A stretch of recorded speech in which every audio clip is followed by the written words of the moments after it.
अगर योगी जी और मोदी जी इस्लाम में दाखिल होते हैं तो देश के लोग सुधर जाएंगे, कर दिया बड़ा दावा। आपको बाकी रहना चाहिए मेरे दोस्तों। इस वीडियो की वजह से सोशल मीडिया पर एक हड़कंप बरपा है और मुसलमान होने के नाते आपको बाकी इसलिए मैं रखने की कोशिश करूंगा कि आपको अपनी राय कमेंट सेक्शन में देना है। क्या ये तरीका इस्लाम में बेहतर है? इस तरीके से दावत देना इस्लाम की क्या बेहतर है? जबकि इस तरह का माहौल हो, जबकि इस्लाम से लोगों को नफरत हो, फिर इस तरीके से धड़ल्ले से कहना क्या हिंदुस्तान के लोगों को सुधार देगा या कि बिगाड़ देगा? इसलिए आपको बाकी रहने की कोशिश करना चाहिए और इस साजिश को समझने की कोशिश करना चाहिए मेरे दोस्तों।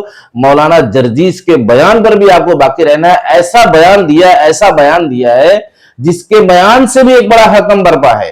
हाँ, बहुत बड़ा हड़कंप बरपा है। बहुत लोगों के होश उड़ गए हैं इनके इस बयान से।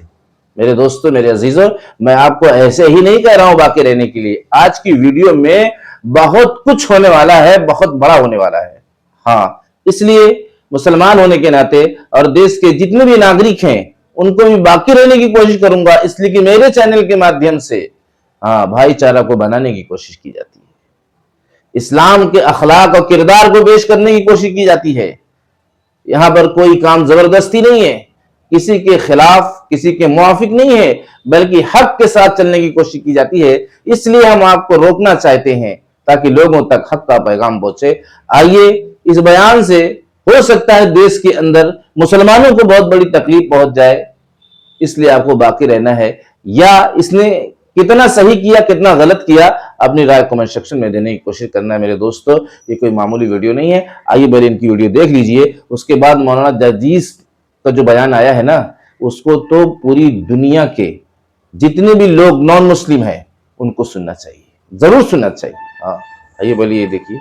मेरा मकसद भी यही है ज़्यादा से ज़्यादा लोग मतलब इस्लाम धर्म की तरफ आएँ। और मेरा जो अभी मेन मकसद ये चल रहा है कि मतलब मैं दावत देना चाहता हूँ मुख्यमंत्री योगी जी को, कि मतलब योगी जी और मोदी जी को, क्योंकि ये लोग अगर कन्वर्ट हो गए तो बहुत कुछ मतलब सुधर जाएगा, क्योंकि मेन शख्सियत यही है। ज़्यादा से ज़्यादा लोग हो सकें, मतलब अभी तक मतलब काफ़ी 20 लाख मुसलमान हो चुके हैं। 2014 का आप डेटा निकाल के देखिए, 2014 से अभी तक 20 लाख। हमारा तो शरिया कानून है, हम तो उसी कोशिश में कि शरिया कानून लागू हो, तो हमारा मेन फोकस तो शरिया कानून पे ही है। मेरा मकसद भी तो यहां पर आपने खुले तौर पर सुन लिया कि अगर ये दोनों हस्तियां इस्लाम में दाखिल होती हैं तो बहुत से लोग देश के सुधर जाएंगे।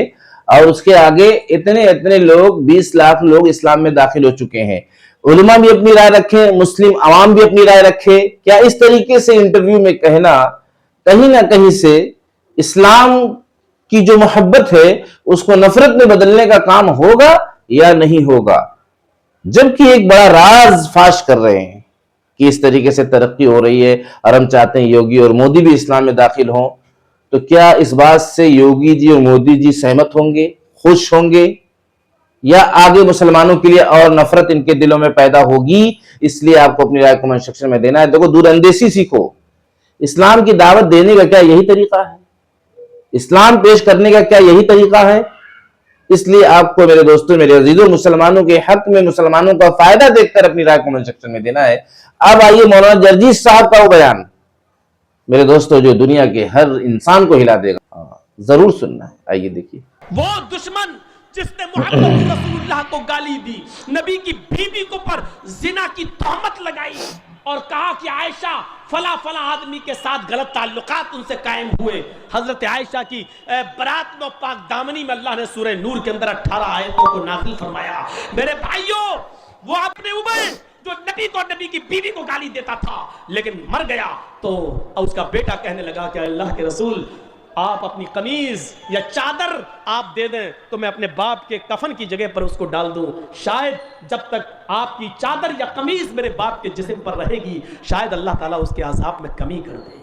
अल्लाह के नबी ने फौरन कमीज उतार के दे दी। हजरत उमर ने कहा, अल्लाह के रसूल, उस जालिम को कमीज दे रहे हैं जो आपको गाली देता रहा जिंदगी भर और आपकी बीवी को, अम्मा आयशा पर तोहमत लगाता रहा, जिना की गंदी गंदी तोहमत लगाता रहा, आप उसको चादर दे रहे हैं, आप उसको कमीज दे रहे हैं। अखलाक का आलम यह था कि अल्लाह के नबी फरमाते हैं, ऐ उमर, अगर मेरी कमीज पहन लेने से या चादर पहन लेने से अगर अल्लाह उसके अजाब में कमी कर दे तो मेरा क्या बिगड़ जाएगा? अगर अल्लाह उसके अजाब में कमी कर दे तो मेरा क्या बिगड़ जाएगा?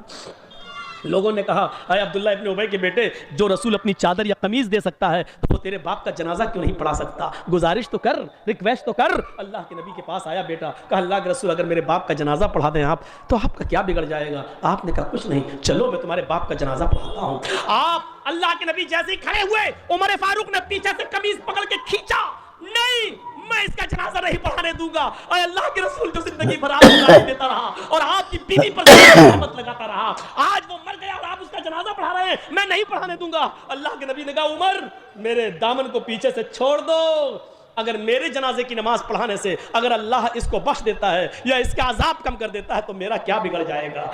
मर गया है, अब जिंदगी भर परेशान किया, अब मर गया है, अगर अल्लाह उसके अज़ाब में कमी कर दे तो मेरा कुछ नहीं बिगड़ेगा। आपने हाथ पकड़ के हजरत उमर का हटाया और खड़े हो गए, और जैसे ही खड़े होकर अल्लाह अकबर कहना चाहा, जिब्राईल अमीन आसमान से नाजिल हुए और फरमाया, अय मोहम्मद आप अपने दुश्मन को माफ कर सकते हैं, लेकिन अल्लाह अपने नबी और अपने हबीब के दुश्मन को माफ करने के लिए तैयार नहीं है। अगर 70 मरतबा भी आप इसका जनाजा पढ़ेंगे तो अल्लाह इसको बख्शेगा नहीं और इसको माफ नहीं करेगा, आप हट जाइए। अल्लाह के रसूल फिर सहाबा की तरफ पलटते हैं और अब्दुल्ला इब्न उबई के बेटे से कहते हैं, अय अब्दुल्लाह के बेटे, मैं तो तेरे बाप का जनाजा पढ़ाने के लिए तैयार था, आ भी गया था, उसके सामने भी खड़ा हो गया, लेकिन जिब्राईल अमीन ने आकर मुझे रोक दिया और फरमाया 70 मरतबा भी उसका जनाजा पढ़ोगे, उसके लिए दुआ करोगे, तब भी अल्लाह उसको माफ नहीं करेगा, इसलिए मैं हट गया।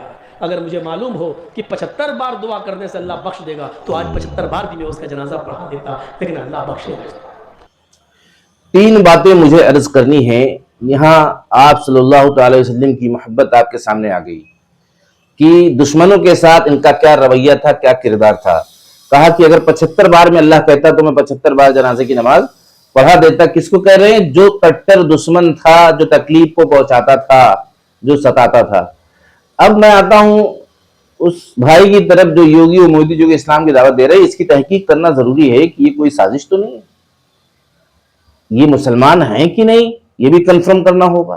मैं तो जानता नहीं भाई, इसलिए कंफर्म करना चाहिए।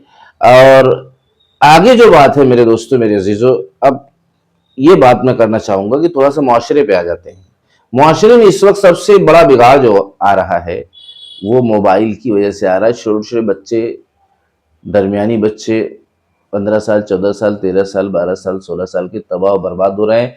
इस पर अपने कमर को कस लो। तालिबान का जो फरमान आया है, तालिबान के अंदर मोबाइल पे बहुत से लोगों के मोबाइल पे बैंड लग गया है और धीरे धीरे मोबाइल को फोड़ा गया है, बहुत से मोबाइल को फोड़ा गया है। इसलिए कि मोबाइल का जो नुकसान है मेरे दोस्तों, मेरे अजीजों, वो मैं बयान नहीं कर सकता और ना आपके समझ में शायद आएगा, इसलिए कि आप भी बेचैन हैं। अब तो नमाजी की भी हालत है, जो नमाज का पाबंद है वो भी जो है सोते सोते गुनाह करके सोता है। मोबाइल की वजह से इतना बड़ा फितना खड़ा हो रहा है, जबकि तस्बीह और नमाजों का तमाम सलातुत तौबा, चारों कुल आयतुल कुर्सी और तस्बीह फातिमा, लेकिन अब वो गुनाह करते करते सो रहा है। मैं सबको नहीं करूंगा, जवान होना है तो बूढ़े हो रहे हैं, उनकी जब जवानी आ रही तो उनका बुढ़ापा नजर आ रहा है। सोचो बुढ़ापे में क्या होगा। माइंड खराब हो रहा है, माँ बाप को मार, कई हत्याएं हो चुकी हैं। इसलिए आप भी अपने बच्चों पर निगरानी करो, अपने बच्चों पर निगरानी करो, हालात बहुत बुरे आने वाले हैं। मिलते हैं नेक्स्ट वीडियो के अंदर। ये सारी अच्छी बातों में मेरे दोस्तों आपको क्या अच्छा लगा, आपकी क्या समझ में आया, आप अपनी राय कमेंट सेक्शन में तो आपको जरूर देना पड़ेगा, ताकि मेरे भी समझ में आए कि आप कितना मुझसे जुड़े हैं और मुझे क्या बतलाना चाहते हैं, मेरी क्या इस्लाह करना चाहते हैं, मैंने क्या सही बताया, क्या गलत बताया। ये आपका हक है, बड़ी जद्दोजहद लगती है वीडियो के बनाने में। अस्सलामु अलैकुम व रहमतुल्लाहि व बरकातुहू।